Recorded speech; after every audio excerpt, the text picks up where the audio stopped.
মণিপুরে গত ৩ মাসে ভয়াবহ গৃহযুদ্ধের অবস্থা সৃষ্টি হয়েছে। সেই সংকট বেশ বিভৎসভাবে উন্মোচিত হয়েছে রইল একটি রিপোর্ট।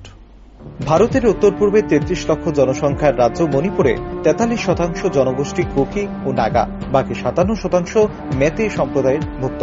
মণিপুরের মেতে ও কুকি সম্প্রদায়ের জাতিগত বিবাদে এখনো পর্যন্ত প্রায় ১৬০ জন নিহত এবং আহত ৪০০ জনের মতো।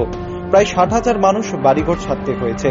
প্রচুর পরিমাণে পুলিশ, আধা সামরিক বাহিনী এবং সেনা জওয়ানও পরিস্থিতি নিয়ন্ত্রণে আনতে পারছে না, এমনই অভিযোগ ত্রিপুরা মণিপুরী কোঅর্ডিনেশন কমিটির। মণিপুরে রাষ্ট্রীয় পৃষ্ঠপোষকতায় জাতিগত সংঘর্ষ বন্ধ করে শান্তি ফিরিয়ে আনতে ত্রিপুরা মণিপুরী কোঅর্ডিনেশন কমিটি মঙ্গলবার ৪ ঘণ্টার গণ অবস্থান পালন করে ওরিয়েন্ট চৌমুহনীতে। কমিটির এক কার্যকর্তা জানান, মণিপুরের এই অশান্তির পরিবেশ এবং সাম্প্রদায়িক সংঘর্ষের চেয়ে রাজনীতি সাধারণ মানুষ চায়নি, কারণ সাধারণ মানুষ কোনোদিনই দাঙ্গার ও সংঘর্ষের পক্ষে নয়। তারা ত্রিপুরা এবং আসামেও চেষ্টা করেছিল, কিন্তু সফল হয়নি। তবে মণিপুরে আংশিক সফল হয়েছে বলে তিনি অভিযোগ করেন।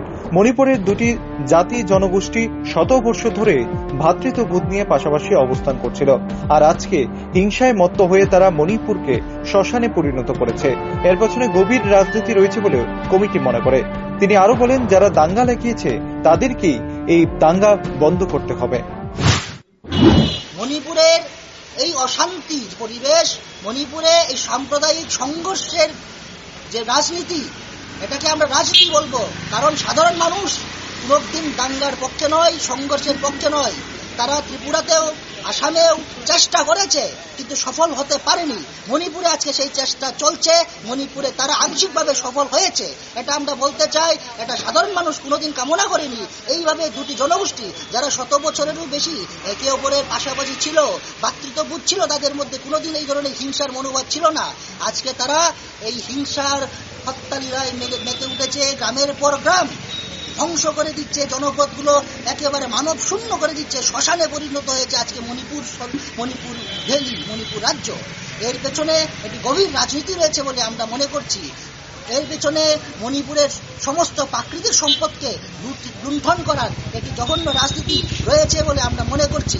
কারণ আপনারা হয়তো সংবাদ মাধ্যমের মধ্যে জানতে পেরেছেন যে মণিপুরের ভূগর্ভে কিংবা মণিপুরের পাহাড়ে প্রাকৃতিক সম্পদ অফুরন্ত, মূল্যবান প্রাকৃতিক সম্পদে ভরপুর এই মণিপুর রাজ্য।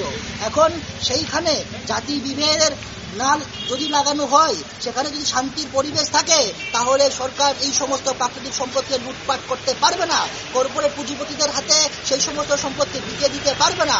তাদের সেই বদ উদ্দেশ্যকে চরিতার্থ করার লক্ষ্যে আজকে মণিপুরে মেইতেই এবং কুকিদের মধ্যে এই জাতি সংঘর্ষ লাগিয়েছে বলে আমরা মনে করছি।